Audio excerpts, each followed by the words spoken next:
Good evening सभी को। मैं गौरव गिराज आप लोग के सामने में live the platform education centre से। तो आज जो हम लोग वीडियो डिस्कस करने वाले हैं वो है आपका railway NTPC stage 1 test series volume 3 के रीजनिंग के क्वेश्चन जो कि सेट नंबर 8 दिया हुआ है। जैसा कि आप देख सकते हैं सेट नंबर 8 के क्वेश्चन हम लोग देखने वाले हैं। तो सबसे पहला क्वेश्चन नंबर 11 दिया हुआ है। क्या कह रहा है कि सभी कीड़े पक्षी हैं। मान लो कि के से कीड़ा हो गया, अब सभी कीड़े क्या हैं? पक्षी हैं। फिर कह रहा है कि सभी सरीसृप पक्षी हैं। तो सरीसृप किसके अंदर में आ जाएगा? पक्षी के अंदर में। सभी सरीसृप पक्षी हैं।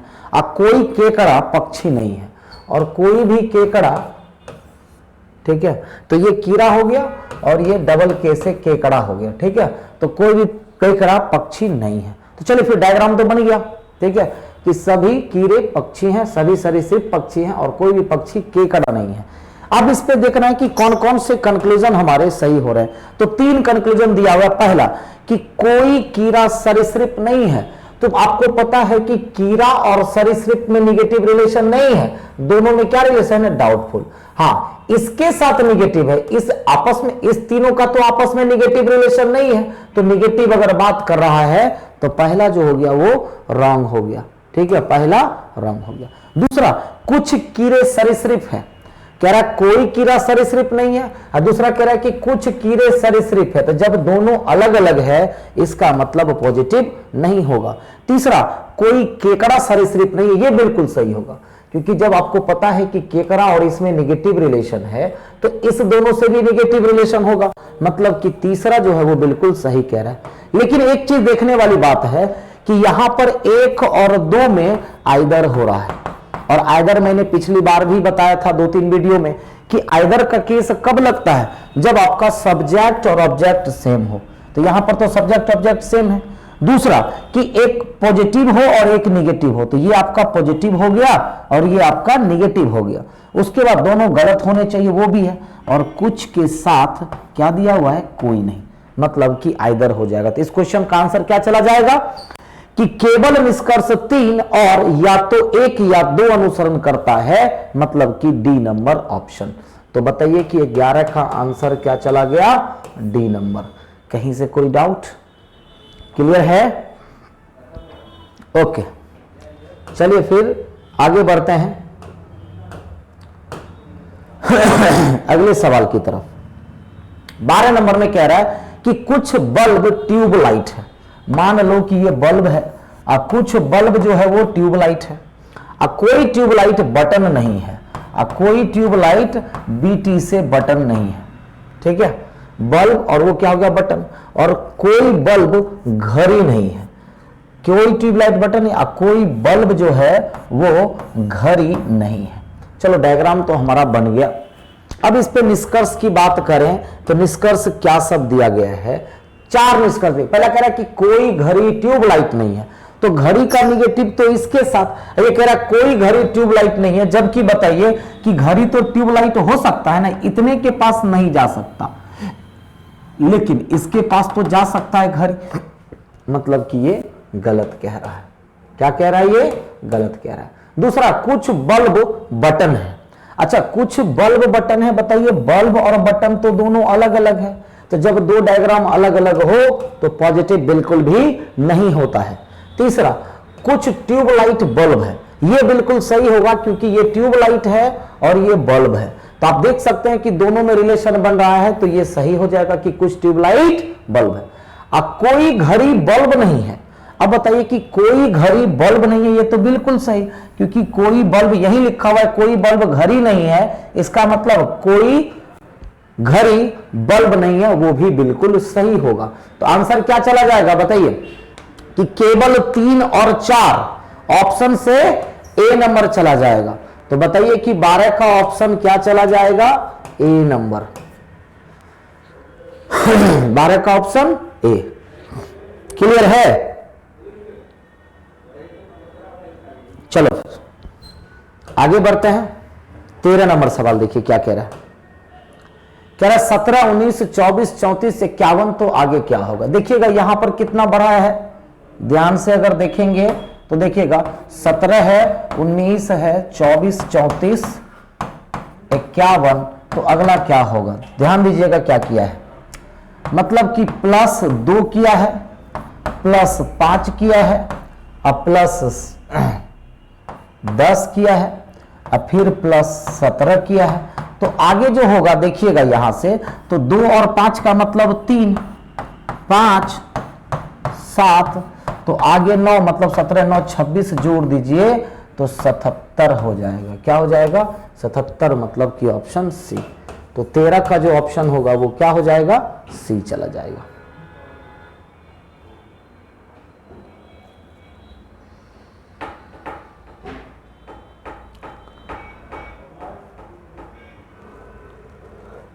क्लियर है? चलिए फिर आगे बढ़ते हैं 14 नंबर सवाल पे। क्या कह रहा है देखिएगा, सीनरी को ये लिखा था, तो देखिए एस को डबल करके 38 लिखा है, सी को डबल करके 6, ई को डबल करके 10, एन को डबल करके 28, ई को डबल किया 10 और आर को डबल किया 36 और वाई को डबल किया। मतलब क्या कर रहा है, लेटर में 2 से मल्टीप्लाई कर रहा है। तो हमसे पूछ रहा है ह्यूमिड को क्या लिखा जाएगा, ह्यूमिड को क्या लिखा जाएगा, तो हम लोग भी क्या करेंगे, मल्टीप्लाइड बाय 2 कर दो और वो आपका आंसर हो जाएगा। तो चलिए फिर मल्टीप्लाइड बाय 2 करते हैं, तो यहां पे 16 हो जाएगा, 42 हो जाएगा, 26 हो जाएगा, 18 हो जाएगा और 8 हो जाएगा। मतलब 16 422 61 88, तो 16 422 61 88 मतलब कि 14 का आंसर डी हो जाएगा। 14 का आंसर डी हो जाएगा। क्लियर है? चलिए फिर समझ गए ना, मल्टीप्लाइड बाय 2 कर रहा है और कुछ भी नहीं कर रहा है। अगला सवाल देखिएगा क्या कह रहा है, ए एंड बी का अर्थ है ए बी की मां है, परसेंट का मतलब क्या दिया हुआ है, एंड का मतलब है मां, परसेंट का मतलब है बेटी, हैच का मतलब है बहन और डॉलर का मतलब है पुत्र। दिया हुआ है ना, कह रहा है यदि U and T and K H C percent Z dollar S हो तो टी एस से कैसे संबंधित है। देखो आराम से बनेगा, टी एस से कैसे संबंधित है। तो बताइए डॉलर का मतलब क्या बता रहा है, डॉलर का मतलब चलो ये पुत्र हो गया, लिखते जाओ, ये क्या हो गया, पुत्र। उसके बाद परसेंट का मतलब क्या हो गया, पुत्र की बेटी हो गई, मतलब की पोती हो गई है, ठीक है, पोती। अब हैच का मतलब क्या दिया हुआ, पोती की बहन हो गई, ये कौन हो गई, बहन हो गई। अब एंड का मतलब क्या दिया हुआ है, मां हो गई है और ये भी मां हो गई। अब पूछ रहा है तो टी एस से, तो हमको टी तक ही चलना है, कहां तक चलना है, एस से टी तक चलना है, एस से बस टी तक पहुंचना है। तो एस टी एस से किस प्रकार संबंधित है, तो एस के पुत्र की बेटी मतलब पोती, अब पोती की बहन, पोती की बहन मतलब की पोती और पोती की मां क्या हो जाएगी, तो पोती की मां मतलब की बहू यानी कि बेटे की पत्नी, बेटे की पत्नी, ऑप्शन नंबर डी। तो बताइए इसमें डायग्राम बनाने की कोई जरूरत है, क्वेश्चन डायरेक्ट सॉल्व हो गया। तो 15 का आंसर क्या चला गया, डी नंबर, बेटे की पत्नी। फिर से देखो, बस जिसका मतलब जो था मैंने लिखते गया। तो एस के पुत्र की बेटी, मान लो कि आप एस हो, आपके पुत्र की बेटी मतलब पोती, अब पोती की बहन मतलब वो भी पोती ही होगी, अब पोती की मां, पोती की मां मतलब आपकी बहू लगी। अब बहू किसको बोलते हैं, बेटे की पत्नी को। क्लियर है, क्वेश्चन बन गया डायरेक्ट, ये सब क्वेश्चन डायरेक्ट बनाया कीजिए। 16 नंबर क्वेश्चन बहुत अच्छा क्वेश्चन है, देखिएगा क्या किया गया है,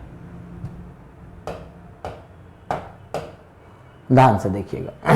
ये टोटल है कितने पहले गिन लो, 3 4 3 7 3 10 2 12 और यहां पर 6 चीजें भरनी है, तो टोटल ये कितना है, 18 18 है ना। अब इसको 3 3 में बांट दो,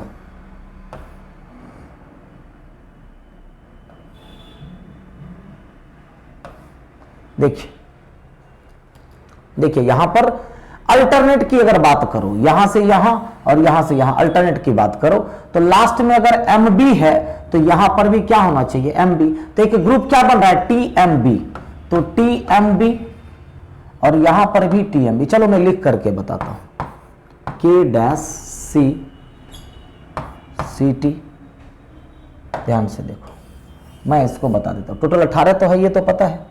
चलो K dash C T dash B L U C dash M dash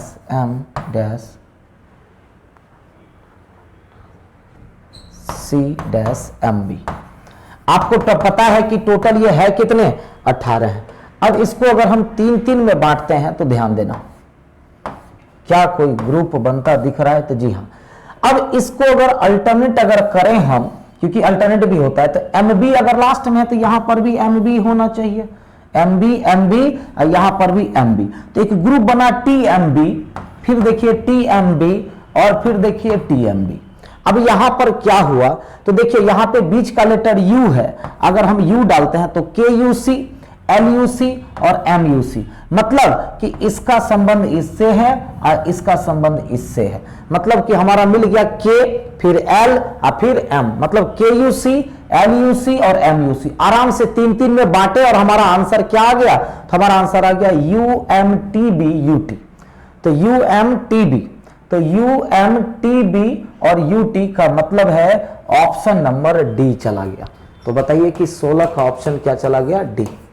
3-3 में जैसे ही बांटे क्वेश्चन हमारा तुरंत सॉल्व हो गया। हाँ, यहां पर सर क्या हो रहा है? तो देखिए के आया, के बाद एल आया, एल के बाद एम आया, लेकिन यूसी सब में कॉमन है।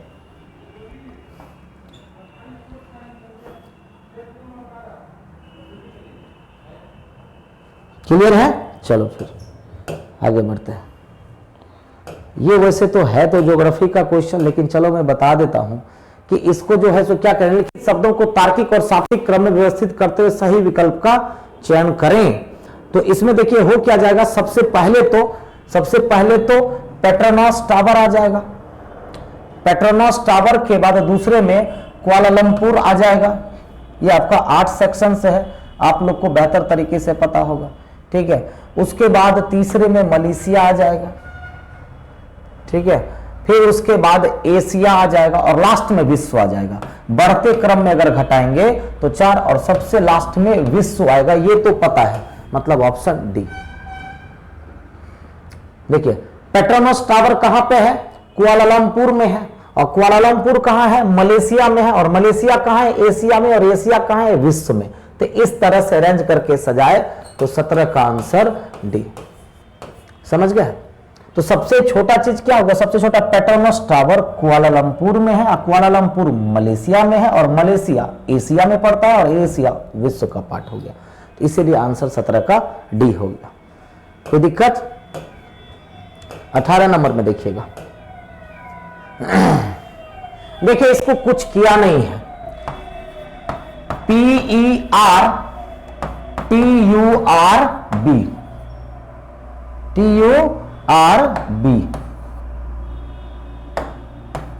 दिया हुआ है ना। अब इसको वो कोड कर रहा है UTRRPEB, UTRRPEB। आप देख सकते हैं कि ये सारे लेटर रिपीट हो रहे हैं। इसको किया क्या है ना, तो इसको किया क्या है, घटते क्रम में लिख दिया है, घटते क्रम में अरेंज कर दिया और कुछ नहीं किया है। देखिए सबसे बड़ा लेटर U, फिर TRRPEB। तो आपको भी क्या करना है, तो आपको भी घटते क्रम में लिख देना है फ्रीजर, FREE और ZER। तो जब हम लोग भी घटते क्रम में इसको लिखेंगे तो बताइए क्या लिखना होगा। तो सबसे पहले तो Z होगा, Z के बाद RR होगा, होगा कि नहीं होगा, उसके बाद F होगा और EE हो जाएगा। बस ये आंसर हो जाएगा। तो ZRRFEE, तो ZRRFEE, तो ZRR ये रहा और FEE का मतलब ऑप्शन डी। तो 18 का ऑप्शन डी। तो जान रहे हैं कि कुछ किया नहीं था, बस क्या किया, जो भी वर्ड है उसके लेटर को डिक्रीजिंग ऑर्डर में बस सिर्फ लिख दिया, अरेंज कर दिया, बस हो गया। क्लियर है? चलो फिर अगले सवाल की तरफ बढ़ते हैं। अब देखो प्लेयर को 119 लिख रहा है, कैसे किया है? तो सबसे पहले सबको जोड़ लेते हैं। प्लेयर की अगर बात की जाए तो प्लेयर को पहले जोड़ते हैं, तो 16 + 12 PLAYE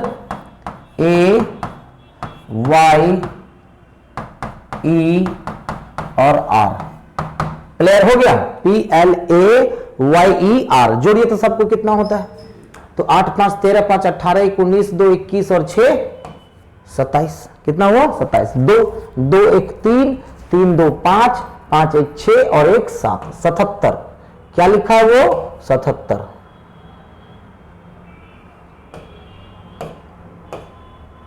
क्या लिखा है वो? 77 लिखा है। अब यहां पर वो 119, तो 77 में अगर 42 जोड़ दें तो इक्वल टू 119 आता है। जोड़ करके देखिए, 77 में अगर आप 42 जोड़ दोगे तो 119 आता है। तो हम लोग भी क्या करेंगे, यहां से आएंगे, किसका पूछ रहा है? तो हम लोग से पूछ रहा है ऑप्शंस का। तो ऑप्शंस का मतलब कि OPTI ON और S होगा ना? OPTIONS। तो OPTIONS सबको जोड़िए तो कितना होता है? तो 9 4 13 5 18 9 27 और 6 33 और 5 38। 3 हो गया, 3 1 4 1 5 1 6 6 6 2 8 1 9 1 10। तो 108। अब 42 इसमें हम जोड़ देंगे तो इक्वल टू कितना आ जाएगा? 150, जो कि ऑप्शन से ए चला जाएगा। तो 19 का ऑप्शन क्या हो जाएगा? ए हो जाएगा।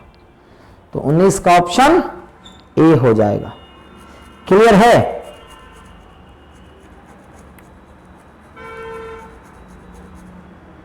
चलो फिर आगे बढ़ते हैं। 20 नंबर सवाल। 20 नंबर सवाल में देखिए कि क्या कह रहा है? नीचे दिए अक्षर समूह की सही दर्पण छवि। अब मिरर तो नीचे लगा हुआ है, मतलब कि टी सबसे पहले नीचे होगा, सब में दिया हुआ है, और वाई बिल्कुल ऐसे होगा तो सब में दिया हुआ है। अब ये जो 6 है वो कैसा दिखेगा? ऐसा दिखेगा। इसमें है, डी में नहीं है। अब इस तीनों में है। फिर देखो ये एल कैसा दिखेगा? ऐसा दिखेगा। इसमें है। अब ये 4 कैसा दिखेगा? ऐसा, क्योंकि बाएं दाएं नहीं चेंज होता है। इसमें है, इसमें नहीं है, बी भी छट गया। अब ये जो 5 कैसा दिखेगा? ऐसा दिखेगा, ऐसा है इसमें। और ये 2 कैसा दिखेगा? ऐसा दिखेगा। मतलब कि बताइए कि डिफरेंस कहां पे है? 2 5 4 L। हाँ देखो ये गलत दिया हुआ है,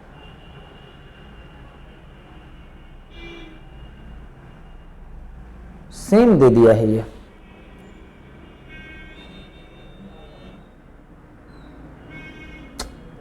तो इसका आंसर ए भी होगा और बी भी होगा, क्योंकि दोनों सेम है। TY L 4 5 2, मतलब ए और बी दोनों हो रहा है। ठीक है, ए और बी दोनों हो रहा है। तो चलो कोई बात,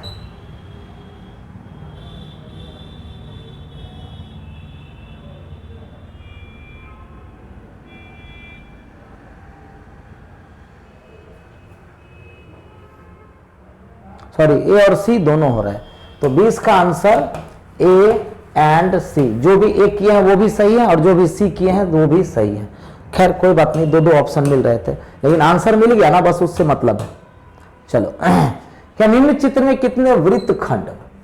वृत्तखंड का मतलब होता है वृत्त का ऐसा भाग जो केंद्र तथा परिधि से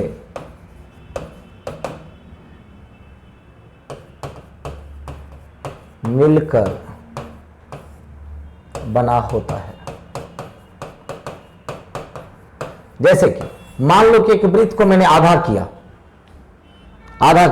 इसमें 2 पार्ट बट रहे हैं, 1 और 2 पार्ट बन रहे हैं। अब जैसे कि इस वृत्त में मैंने किया क्या, तो ये पार्ट मैंने बांट दिया। इसमें कितने पार्ट? तो 3 पार्ट तो दिख रहा है, 1 2 3, और 3 के बाद क्या हो जाएगा? इस तरह से ये चीज। अब जैसे कि मैंने बोल दिया कि इसमें वृत्तखंड के कितने भाग हैं, तो 1 2 3 4, और 4 के बाद देख लीजिए यहां से 5 6 और यहां से ये आधा भी 7 और 8, तो इसमें वृत्तखंडों की संख्या कितनी होती है? तो 8 होती है। कितनी होती है? 8। हाँ, सिर्फ वृत्त को काउंट नहीं करेंगे। तो बताइए ऐसी चीजें आपको यहां पर किस में दिख रहा है? बताइए। तो अब आपको पता है कि इसमें वृत्तखंडों की संख्या कितनी होगी? 8 होगी। कितनी होगी? तो 8 होगी। तो ये कहां कहां दिख रहा है? एक यहां पे दिख रहा है, एक यहां पे दिख रहा है, एक यहां पे दिख रहा है, एक आपको यहां पे दिख रहा है और एक आपको यहां पे दिख रहा है। मतलब कि 8 गुना 5 40, तो ऐसे ही हो जाएगा। अब देखिए 40 के बाद की अगर हम बात बताएं तो 40 के बाद देखिए यहां से जो है इस वृत्तखंड को 2 भाग में बांटा जाता है और इसको भी 2 भाग में बांटा जाता है। तो प्लस कितना हो जाएगा? 4। तो 1 2 3 4 बढ़ गए इक्वल टू टोटल वृत्तखंडों की संख्या 44 हो जाएगी। तो 27 का आंसर डी हो जाएगा।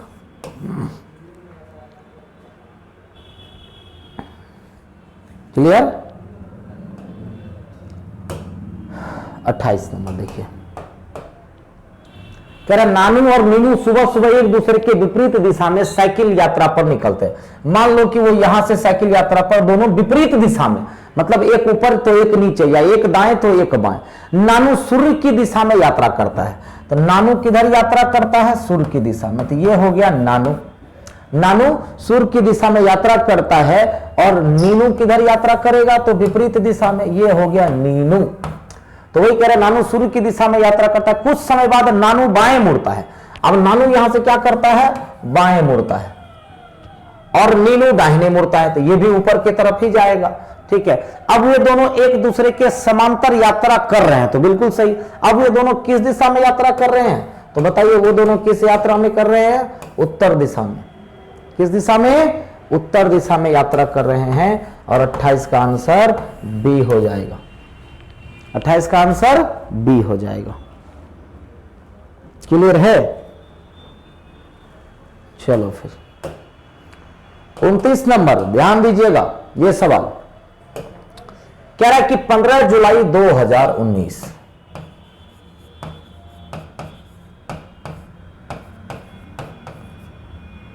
अब इसको अलग कर लो। 15 जुलाई 2019 अब 12:46 PM 12:46 PM से 16 जुलाई 2020 कितने बजे? तो 12:38 PM तक कितनी अवधि होगी? तो जरा ध्यान दो। सबसे पहले तो यहां से यहां तक 366 दिन हुआ। सॉरी,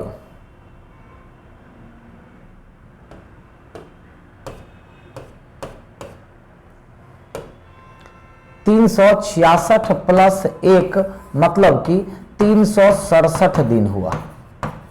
कितने दिन हुए? 367। क्योंकि बीच में क्या आ गया? 29 फरवरी आ गया। जैसे ही 29 फरवरी आ गया मतलब कि 15 जुलाई से 15 जुलाई तक 366 दिन हुए। क्यों? क्योंकि बीच में 29 फरवरी आ गया। नहीं आता तो 365 दिन होता। तो 15 जुलाई से 15 जुलाई 366 और प्लस 1 जुलाई बढ़ा दिया है तो 367 दिन हुए। और यहां पर अंतर कितने का है? अंतर कितने मिनट का? तो अंतर है 8 मिनट पीछे। 8 मिनट क्या है? घड़ी अभी 8 मिनट पीछे है। तो 367 दिन में से 8 मिनट घटना पड़ेगा। तो जब 8 मिनट घट जाएंगे तो आपका आंसर आ जाएगा 366 दिन। 366 दिन 23 घंटा 52 मिनट। तो देखिए ये सब क्वेश्चन डायरेक्ट बनता है और एनटीपीसी में पूछेगा ही। देखिए पहले तो डेट को, टाइम को थोड़ी देर के लिए भूल जाना।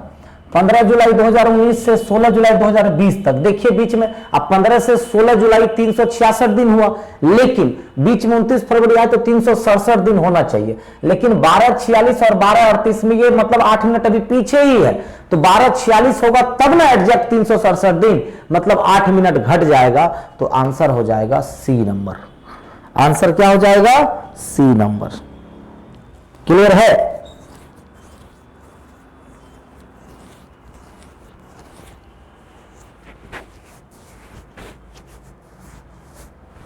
तो चलिए फिर आगे बढ़ते हैं।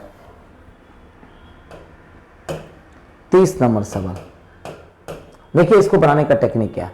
25 जनवरी 2018 गुरुवार बता रहा है। 25 जनवरी 2018 को गुरुवार बता रहा है। तो बताइए सेम डेट, पहले अगले साल 2019 का पूछ रहा है तो 2019 का निकाल लो, पहले 25 जनवरी निकाल लो। तो 25 जनवरी 2019 को क्या होगा, तो जनरल से जनरल ईयर में एक दिन बढ़ जाता है, मतलब कि क्या हो जाता है, शुक्रवार। ये शुक्रवार हुआ। लेकिन आपसे 25 जनवरी नहीं 25 जून पूछ रहा है। तो पूछ रहा है कि 25 जून 2019 को क्या होगा। तो कुछ नहीं करना है, तो हम लोग लिख लेंगे जनवरी, फरवरी, मार्च, अप्रैल, मई और जून। अब इसका टेक्निक होता है शॉर्ट टेक्निक। अच्छा बताइए कि 25 जनवरी के बाद जनवरी में कितने दिन बचे हैं, 6। जनवरी के बाद फरवरी 19 है तो मतलब कि 28 दिन होगा। फरवरी के बाद मार्च, अप्रैल, मई और जून का कितना दिन लेना है, 25 दिन लेना है। अब करना क्या है आपको, तो इसको काट दो।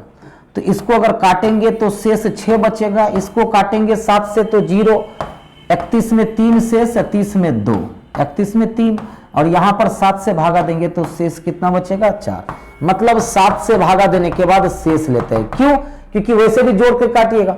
अब देखिए यहां पर फिर अगर कट रहा है 4 3 7 खत्म कर दो, 4 3 7 खत्म कर दो और फिर 6 और 1 7 खत्म कर दो, तो कितना बच गया, 4। अब आगे जा रहे हैं तो क्या हो जाएगा आंसर, शुक्रवार प्लस 4 दिन कितना हो जाएगा, मंगलवार हो जाएगा। क्या हो जाएगा, मंगलवार, ऑप्शन सी। तो 30 का आंसर सी हो जाएगा। तो पहले हम क्या किए, 25 जनवरी 2018 से 25 जनवरी 2019 निकाल लिए, फिर 25 जनवरी 2019 शुक्रवार जैसे ही पता चला तो 25 जून निकाल दिए। ये ट्रिक से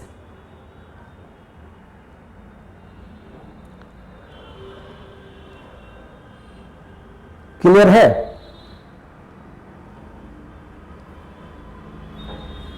जहां से जो भी इंपॉर्टेंट लगे लिखते जाइएगा।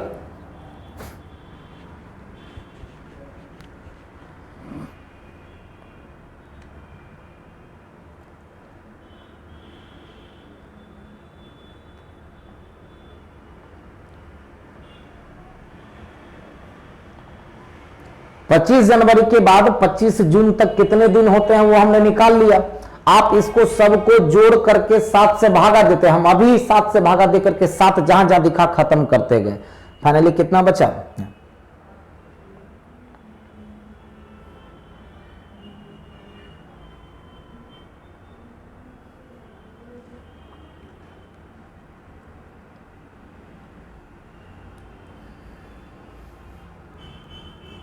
क्लियर है। चलो फिर आगे बढ़ते हैं। क्या कह रहे, 75 छात्रों का इंटरव्यू लिया। अब 12 ने इन दोनों में से कोई भी विषय नहीं पढ़ा। तो सबसे पहले तो 75 माइनस 12, 39 ने गणित और 32 ने जीव विज्ञान। लेकिन 12 ने तो कुछ नहीं पढ़ा, तो टोटल 75 छात्र है तो 12 ने कुछ नहीं पढ़ा तो घटा लीजिए, तो कितना हो गया, 63। अब दोनों विषय पढ़ने वाले कौन सा हो जाएंगे, तो 39 प्लस 32 इज इक्वल टू 71। अब बताइए अंतर कितने का, अंतर कितने का, 8 लोगों का। मतलब कि 8 लोग दोनों विषय पढ़ते हैं, 8 लोग दोनों विषय पढ़ते हैं। क्योंकि देखिए 75 में से 12 तो कुछ नहीं पढ़ता है, तो बच गया मतलब 63 लोग पढ़ता है। अब 63 में से 39 गणित और 32 जीव विज्ञान जोड़ते हैं तो वो क्या हो जाता है, ज्यादा हो जाता है। तो कितना ज्यादा होता है, 8। इसका मतलब ये 8 लोग दोनों विषय पढ़ते हैं, ये 8 लोग दोनों विषय पढ़ते हैं। क्लियर है। चलो फिर आगे बढ़े। 33 नंबर सवाल देखिए, कह रहे निम्न में से कौन सा विकल्प प्राकृतिक प्रश्न प्राकृतिक के लिए करता हूं। अब सीधा इसका ध्यान दो, ये चीज है, ये किसमें नहीं है, ए में नहीं है, अब बी सी डी में है। अब उसके बाद एक त्रिभुज के अंदर में सर्कल, तो त्रिभुज के अंदर में सर्कल यहां पर भी है, यहां पर भी, लेकिन त्रिभुज देखिए यहां से वहां तक सटा हुआ है, तो बी कैंसिल हो गया, यहां पे चलो है। उसके बाद ये स्टार सी में मिसिंग है, स्टार सी में मिसिंग है, तो आंसर क्या चला गया, डी नंबर, मतलब कि 33 का आंसर डी। ठीक है, आसान सा सवाल था। 35 नंबर देख लो क्या कह रहा है 35 नंबर में। कह रहा है कि हम ऐसे समय में रह रहे हैं जब पर्यावरण खतरे में है, इसलिए इसे संरक्षित करना महत्वपूर्ण है। बहुत सिंपल सा कथन दिया हुआ है कि हम ऐसे समय में रह रहे हैं जब पर्यावरण खतरे में, मतलब पॉल्यूशन बढ़ रहा है और बढ़ चुका है, इसलिए इसे संरक्षित करना महत्वपूर्ण है। पहला धारणा ये कह रहा है कि हमें स्वास्थ्य समस्याओं को रोकने, पारिस्थितिक तंत्र को बनाए रखने और हमारे बच्चों के लिए पृथ्वी को संरक्षित रखने में मदद के लिए पर्यावरण की रक्षा करने की आवश्यकता है, तो बिल्कुल सही। दूसरा, प्रदूषण न केवल स्वास्थ्य देखभाल पर खर्च बढ़ाता है बल्कि काम करने की क्षमता भी कम करता है, तो दूसरा ये बिल्कुल हट के बात कर रहा है, कभी भी ये पैसे की या उसकी बात नहीं कर रहा है। ठीक है, ये संरक्षण की बात कर रहा है, तो हम भी संरक्षण की ही बात करेंगे। इसीलिए केवल और केवल धारणाएं एक अंतर्निहित है, मतलब कि 35 का आंसर डी चला जाएगा। 35 का आंसर डी। क्लियर है? चलिए फिर आगे बढ़ते हैं। 36 नंबर सवाल देखिए क्या कह रहे हैं। एक्स वाई का पति है और डब्ल्यू एक्स की पुत्री है, तो एक्स जो है वाई का पति है, मतलब वाई पत्नी और एक्स पति। अब डब्ल्यू एक्स की पुत्री है, डब्ल्यू कौन है, एक्स की पुत्री है, डब्ल्यू एक्स की पुत्री है। जेड डब्ल्यू का पति है। अब जेड कौन है, तो जेड जो है डब्ल्यू का पति है। एन जेड की पुत्री है, तो एन अगर जेड की पुत्री है तो डब्ल्यू की भी पुत्री है, तो एन जेड की पुत्री। एन का वाई से क्या संबंध है, तो पूछ क्या रहा है कि एन का वाई से क्या संबंध है, तो एन वाई की कौन, तो वाई की बेटी, मतलब कि नतनी, grand daughter. Option D number, तो 45 का ऑप्शन क्या हो जाएगा, डी हो जाएगा। तो 45 का ऑप्शन डी हो जाएगा। क्लियर है? आसान सा सवाल था ये। नेक्स्ट क्वेश्चन 46 नंबर, ये भी ब्लड रिलेशन का सवाल है। क्या कह रहा है, एक महिला का परिचय देते हुए दूसरी महिला ने कहा कि वह महिला, एक महिला का परिचय देते हुए दूसरी महिला ने कहा कि वह महिला कौन है, तो मोहन के दादा जो मेरे पति के पिता है। मोहन के दादा कौन है, मेरे पति के पिता। मान लो कि ये मोहन है। अब मोहन के दादा मतलब पिता के पिता, तो मोहन के दादा कौन कह रहा है, तो जो मेरे पति के पिता है, मतलब कि महिला के पति के पिता है, मतलब ये हो गई दूसरी महिला। फिर से समझिए, तो एक महिला का परिचय देते हुए दूसरी महिला ने कहा कि वह कौन है, वह महिला कौन है, तो मोहन के दादा जो मेरे पति के पिता हैं की इकलौती बेटी है। अब इसकी इकलौती बेटी कौन है, ये पहली महिला है, ये पहली महिला हो गई। तो क्वेश्चन क्या पूछ रहा है ये बताओ, तो क्वेश्चन पूछ रहा है तो दूसरी महिला का पहली महिला से क्या संबंध है, तो दूसरी महिला कौन हो जाएगी, भाई की वाइफ, मतलब कि भाभी। क्या हो जाएगी, भाभी। ऑप्शन डी नंबर, तो 46 का आंसर क्या चला जाएगा, डी चला जाएगा। क्लियर है?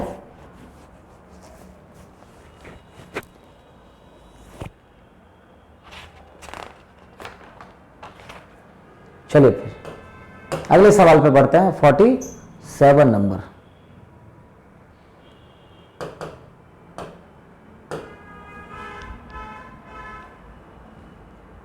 ये तो खैर दूसरे क्वेश्चन हो गया।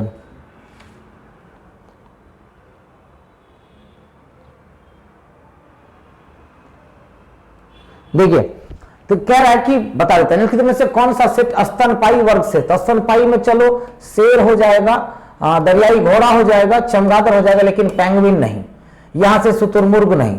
अब सारा स्तनपायी, वेल, कंगारू, दरियाई घोड़ा, वेल, चमगादड़, कंगारू और दरियाई घोड़ा। पेंगुइन यहां से कैट हो गया, मतलब कि ऑप्शन डी हो जाएगा। 47 का ऑप्शन डी हो जाएगा। मतलब डी नंबर ऑप्शन में सारे के सारे क्या हैं, स्तनपायी हैं। ठीक है, आगे बढ़ते हैं। 47 के बाद 49 से 50 ध्यान दीजिएगा, अच्छा क्वेश्चन है। क्या कह रहा है, 7 मित्र TUVWXY, तो टोटल कितने मित्र हैं, 7 मित्र हैं। ठीक है, अब 7 मित्र में से कौन कहां बैठा हुआ है, 7 मित्र TUVWXYZ, मतलब T से लेकर Z तक उत्तर की ओर मुंह करके एक सीधी पंक्ति में बैठे हैं। पहला लाइन कह रहा है कि W T के दाएं से 5वें स्थान पर, W कहां, T से दाएं 5वां, मान लो कि ये T है। अब इसके दाएं 5वां 1 2 3 4 और 5 में कौन बैठा हुआ है, W। तो देखिएगा 6 लोग की जगह फिक्स हो गई। कह रहा W दोनों में से किसी भी किनारे पर नहीं बैठा हुआ है, तो W अगर किनारे पर नहीं बैठा हुआ है, इसका मतलब एक आदमी यहां तो बैठेगा, क्योंकि W किनारे पर नहीं बैठा है। अब कह रहा है Z और X के बीच 2 लोग बैठते हैं। अच्छा बताइए, Z और X के बीच 2 लोग बैठते हैं, तो इसका मतलब Z या X यहां पे बैठेगा, या ZX यहां पे, या फिर ZX इधर भी हो सकता है। तो अभी फिलहाल क्लियर हम नहीं कर सकते हैं, तो अलग में लिख करके रख लो कि Z और X के बीच में 2 लोग बैठेंगे।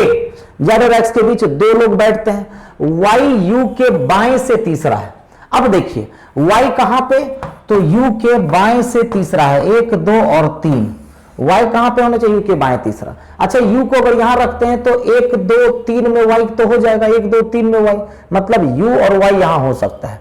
अगर U को यहां रखते हैं तो 1 2 3 में Y हो सकता है कि नहीं, U और Y हो सकता है। मतलब 2 जगह बन रहा है कि U या तो यहां होगा तो बाएं तीसरा में Y यहां हो जाएगा, दूसरा कि अगर U को यहां रखते हैं तो बाएं तीसरा में Y हो जाएगा, और कहीं भी U को आप नहीं रख सकते।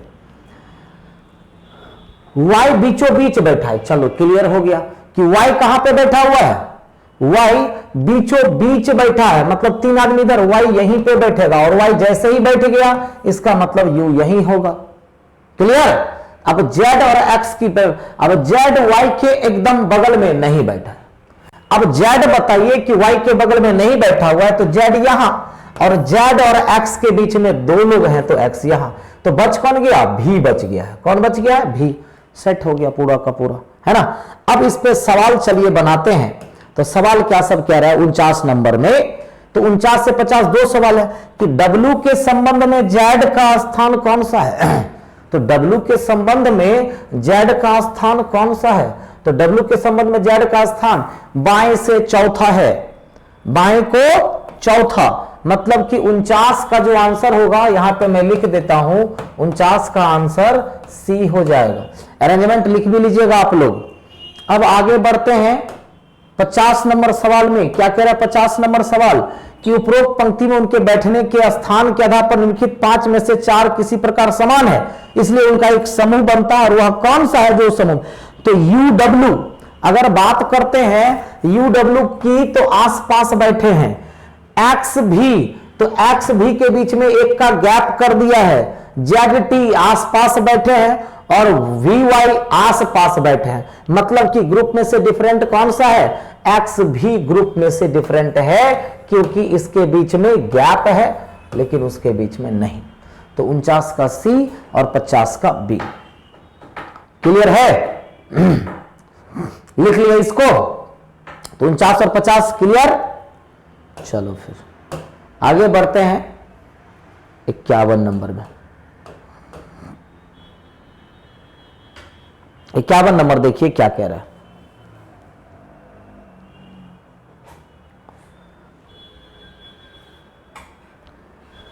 कथन कह रहा है कि शहर के पश्चिमी भाग की मलिन बस्तियों में रहने वाले कई लोग मलेरिया से ग्रसित पाए गए। तो क्या कह रहा है, शहर के पश्चिमी भाग की मलिन बस्तियों में रहने वाले कई लोग मलेरिया से ग्रसित पाए गए। अब इस पे पहला दूसरा तीसरा दिया हुआ है। पहला कह रहा है कि नगर निगम को तत्काल रूप से प्रभावित क्षेत्रों में मच्छर विकर्षक के छिड़काव के लिए आवश्यक व्यवस्था सुनिश्चित करनी चाहिए। तो बिल्कुल सही। तो पहला कोर्स ऑफ एक्शन कार्यवाही पूछ रहा है आपसे, तो पहली कार्यवाही तो बिल्कुल सही। अगर किसी इलाके में मलेरिया के ज्यादा से ज्यादा ग्रसित पेशेंट पाए जा रहे हैं तो सबसे पहले तो आपको छिड़काव करना होगा ताकि मच्छर को मार सके। दूसरा कह रहा है कि नगर निगम प्राधिकरण को प्रभावित लोगों को त्वरित चिकित्सा सहायता उपलब्ध कराने के लिए आवश्यक व्यवस्था सुनिश्चित करनी चाहिए। तो दूसरा भी कार्यवाही बिल्कुल सही है।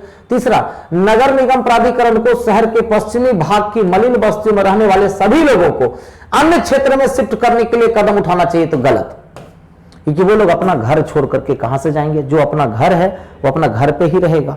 तो केवल 1 और 2 मतलब कि ऑप्शन ए हो जाएगा, मतलब कि 51 का ऑप्शन ए चला जाएगा।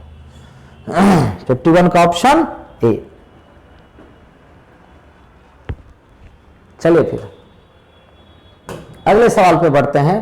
52 नंबर देखिएगा क्या कह रहे हैं, देखिएगा। ए बी से अधिक किंतु सी से कम अंक प्राप्त करता है। तो ए बी से अधिक किंतु सी से कम अंक प्राप्त करता है। डी ई से कम किंतु ए से अधिक। तो डी जो है, ध्यान से देखिएगा, डी ई से कम किंतु ए से अधिक प्राप्त करता है। यदि सी डी से कम अंक प्राप्त करता है, यदि सी डी से कम अंक प्राप्त करता है, तो यह बताइए कि ए बी सी डी ई में सबसे अधिक अंक कौन प्राप्त करता है। तो चलो ये लाइन हमने बैठा दिया, फिर ये सी डी से कम अंक प्राप्त करता है। अब कह रहा है कि डी ई से कम, अब डी जो है ई से कम, डी ई से कम किंतु ए से अधिक अंक प्राप्त करता है, ये भी मैच कर गया। यदि सी डी से कम अंक प्राप्त करता है, तो पूछ रहा है आपसे कि बताइए कि सबसे अधिक अंक कौन प्राप्त कर रहा है। तो सबसे अधिक अंक ई प्राप्त कर रहा है। ऑप्शन से कितना चला जाएगा? सी नंबर चला जाएगा, ऑप्शन से सी चला जाएगा। क्लियर है? चलो फिर अगला सवाल 53 से 54 नंबर क्या कह रहा है? A B C D F G H और K, A B C D E F G H और के कैंड के टोटल कितने लोग हो गए? 4 4 8 1 9 लोग हो गए। चलो 4 6 2 8 और 1 9 लोग हो गए। चलो बैठाते हैं। पहला लाइन क्या कह रहा है? बी जी के बाएं को चौथा है। अब बी कहां पे है? तो जी के बाएं को चौथा। मान लो कि यहां पे जी है, अब बी कहां पे? बाएं को चौथा। तो 1 2 3 और 4, तो बी कहां हो जाएगा यहां? तो क्या कह रहा है? बी जी के बाएं को चौथा है, जो सी के दाएं दूसरा है। तो जो किसके लिए? जी के लिए। अब जी कहां होना चाहिए? तो सी के दाएं को दूसरा होना चाहिए। तो जी सी के दाएं को दूसरा का मतलब सी यहीं पे बैठेगा तभी ना। तो बी जी के बाएं को चौथा, जो सी के दाएं को दूसरा है। एफ सी के दाएं को चौथा है। अब एफ कहां पे? तो सी के दाएं को चौथा। तो 2 पर तो ये है, तीसरा चौथा एफ यहां पे हो जाएगा। क्या हो जाएगा? तो एफ यहां पे हो जाएगा। तो एफ सी के दाएं को चौथा, 1 2 3 और 4। एफ सी के दाएं चौथा है और के बाएं को दूसरा है। और एफ कहां पे? तो सी के दाएं चौथा, लेकिन के बाएं दूसरा है। अब कह रहा है कि ए के दाएं चौथा है। अब ए कहां पे है? के दाएं चौथा। तो 1 2 3 और 4 यहां पर कौन हो गया? ए। तो ए कहां पे? के दाएं को चौथा है। डी या तो के या बी का निकटतम पड़ोसी नहीं है। अब डी के या बी का निकटतम पड़ोसी नहीं है, मतलब डी यहां भी नहीं बैठेगा और डी बी के बगल में नहीं बैठेगा, तो डी यहीं बैठेगा। अब एच ई के दाएं को तीसरा है तो एच ई के दाएं को तीसरा मतलब ई के दाएं तीसरा, एच आपको यहां पे हो जाएगा। हो गया, सारे पर्सन बैठ गए। तो आसान सा क्वेश्चन था। अब देखते हैं, पहला कह रहा है लिखित में से किस संयोजन में तीसरा व्यक्ति पहले और दूसरे व्यक्ति के बीच बैठा हुआ है। मतलब कि बी जो है ई और के बीच बैठा है कि नहीं? देखिए, तो क्या बी ई और के बीच में बैठा हुआ है? नहीं, मतलब ए नंबर आंसर नहीं होगा। क्या बी सी और एच के बीच बैठा है? देखिए तो बी सी और एच के बीच बैठा है? नहीं बैठा है। क्या सी ए और जी के बीच बैठा है? देखिए तो तीसरा व्यक्ति पहले और दूसरे के बीच, तो सी ए और जी के बीच में, तो सी जो है ए और जी के बीच में नहीं बैठा है। क्या डी एफ और जी के बीच में बैठा है? तो जी हां, तो डी जो है वो एफ और जी के बीच में बैठा है। तो तीसरा व्यक्ति पहले और दूसरे के बीच बैठा है, मतलब कि आंसर 53 का जो जाएगा वो डी चला जाएगा। 53 का आंसर डी। एक सवाल और है, इस पे ध्यान दीजिएगा। के दाएं को दूसरा कौन है? जरा बताइए, के दाएं को दूसरा कौन है? तो बताइए जरा कि के दाएं को दूसरा, तो बताइए कि के कहां पे है? तो के दाएं को दूसरा कौन है? एच है, मतलब कि ऑप्शन बी। तो 54 का जो ऑप्शन होगा वो बी हो जाएगा। क्लियर है? 53, 54 डन ना? ओके, तो चलिए फिर अगले क्वेश्चन पे आते हैं। नेक्स्ट क्वेश्चन है 56 नंबर। देखिएगा यहां क्या किया गया है ना, दोनों को जोड़ा है पहले। तो दोनों को जोड़िए तो 24 और 14 कितना होता है? 24 और 14 कितना होता है?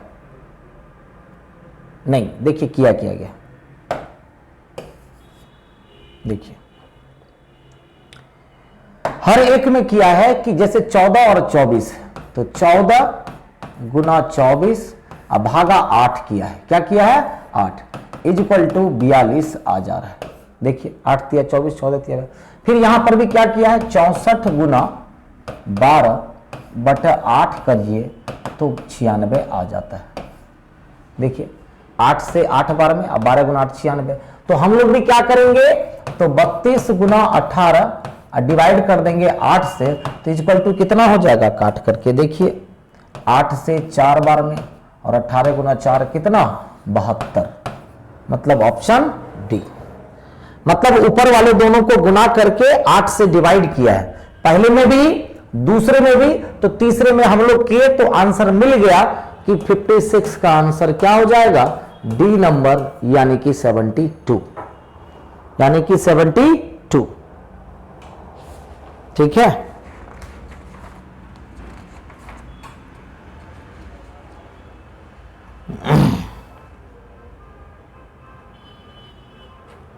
फिर 59 नंबर में देखिएगा क्या किया गया है। 59 में देखिएगा तो 324 ये 289 इक्वल टू 35 दिया हुआ है। तो कैसे किया गया है? तो देखिए ये 18 का स्क्वायर है और ये 17 का स्क्वायर है, मतलब 18 प्लस 17 इक्वल टू 35 हो गया। उसी तरह से ये 21 का स्क्वायर है प्लस ये 22 का स्क्वायर है इक्वल टू 43 आ गया। तो फिर पूछ रहा है 625 और 400 इक्वल टू कितना? तो कुछ नहीं करना है, ये किसका स्क्वायर है? 25 का प्लस ये 20 का स्क्वायर इक्वल टू 45 हो जाएगा। कितने हो जाएंगे? तो 45 हो जाएंगे। क्लियर? ऑप्शन से डी नंबर, 59 का ऑप्शन डी हो जाएगा। क्लियर है? स्क्वायर पर आने जैसे ही सारा का सारा नंबर स्क्वायर दिख जाए, आंख मुंद करके स्क्वायर का ही लॉजिक लगाना है और कुछ नहीं। बाकी लोग सोच रहे हैं सर घटाने पर आ जा रहा है, अंतर निकालने पर आ जा रहा है, यहां नहीं आएगा। 625 और 400 का अंतर अगर निकालोगे तो 225 ऑप्शन में है ही नहीं। क्लियर है? चलो इस सेट का लास्ट क्वेश्चन देखते हैं। कह रहा है इसको कौन पूरा करेगा? तो देखिएगा सबसे पहले तो इसको कंप्लीट करने के लिए आपको ये कलर करना पड़ेगा, ये चीजें होनी चाहिए कि नहीं होनी चाहिए।